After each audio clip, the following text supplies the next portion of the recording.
You've worked days, weeks, possibly months on pulling off the greatest artistic effort you can possibly pour into the project at hand. You start seeing the final result come together and you think to yourself, I might have outdone myself on this one. This is really good. This is almost like a film. It's so close. What is the missing ingredient to making it look authentic? Like a film. Film grain. Put some film grain on it and watch your project crumble. Let's talk about it. In a world where nuclear war has begun, vampires fought back in super real 3D. Hey guys, Ash Von Chamier, owner of Rough Cut Productions here in Tallahassee, Florida, bringing filming and editing tips that I've learned from the 17 years of doing this. And today we are talking about film grain and why I stopped using it as much as I love it.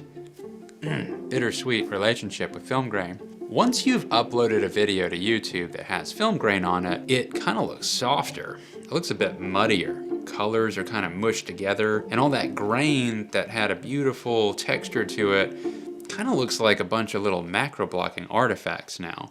It really changes character. One of the hardest things that you can ask for compression to handle is a ton of moving objects. And when you put on some film grain, you're really just plastering on tons of moving, dancing pixels everywhere. And the internet compression is going to struggle with that. And YouTube in particular will sandwich and mush a bunch of colors together, so that's why you're losing a lot of the detail. It's unfortunate, but I've had to just pretty much not use film grain since I discovered this. And I have some projects that I absolutely loved having the film grain on. You know, they went up, they're done. And I kind of learned this after the fact once they were released. I'm still happy with how they look, but they really did look better before the film grain. Now, did they look good on the native file with the film grain? Yeah. Like, I still like that look. When I'm watching my actual file playback on my television through a USB stick, or if I was gonna put it on a disc, or if you were gonna make it downloadable content, if you're selling a movie or something,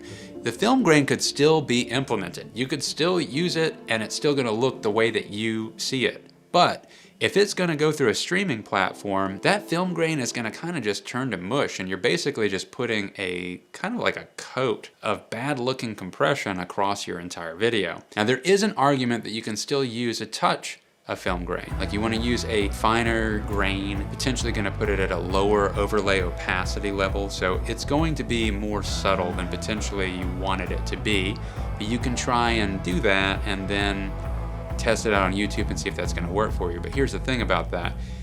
You really, when you're doing film grain, the grain is stronger on darker shots. So if you just put a general film grain across all of your shots and they go from bright and dark, then on the light stuff, it's like not gonna be enough film grain, and then on the dark stuff, it might be too dark. So you really have to go shot by shot and determine the contrast value and opacity level that you're gonna have on that particular shot.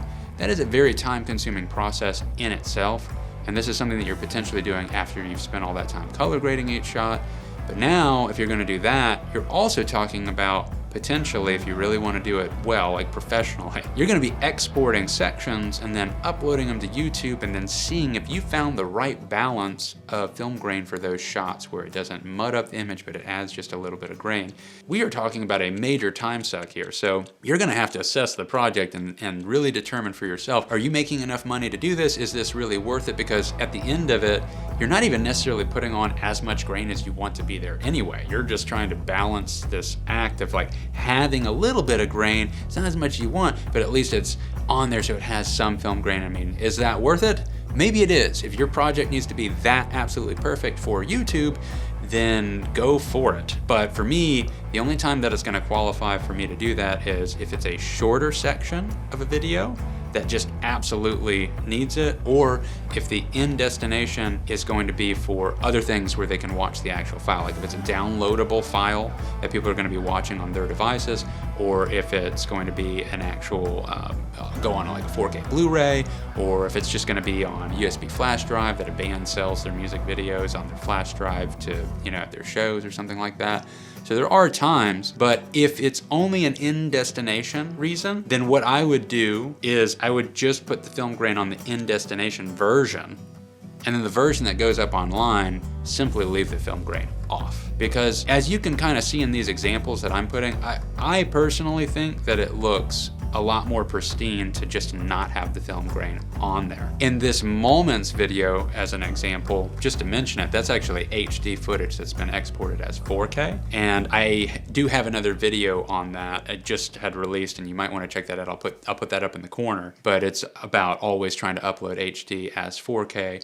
And the reason that I'm hearkening back to that is that you spend all this time on making the perfect video. You spend so much effort and you think about every single aspect that you're doing to it, and then it can all kind of go to crap at the very end on your upload if you don't even know the right settings to upload it at, and that's how people are going to be watching it. It's such a shame how many projects I look back at and realize that at the very end, if I had just known this, like I should have uploaded it as 4K, I shouldn't have put the film grain on, just those two things in themselves would have made that project look better for online streaming on YouTube. Now, if you are going to use film grain, because you do have the reason of that, personally, the film grains that I end up using are, I bought the package of film grains that Gorilla Grain has. You can go to gorillagrain.com. I have no affiliation with any of this stuff. I'm just mentioning what I use. I use Gorilla Grain. I also use Red Giant Magic Bullets. And within that suite, they have a film plug-in. They also have grain sitting inside of the Magic Bullet looks. But if I am going to use those grains, it's got to be for a very, very specific purpose. Like I really just need to have it in there because it's trying to look super old school vintage. For instance, I did just make a large piece for Trans Am Worldwide. It's a full 25-minute documentary, and the opening of it, I filmed this stuff that's supposed to look like a straight up retro old 1970s Trans Am commercial. Radial tune suspension for better handling and outstanding road performance.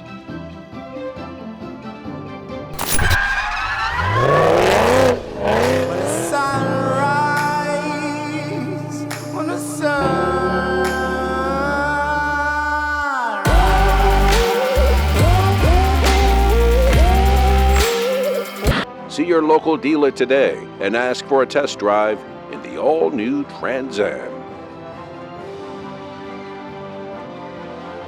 Yes, the Phoenix has risen.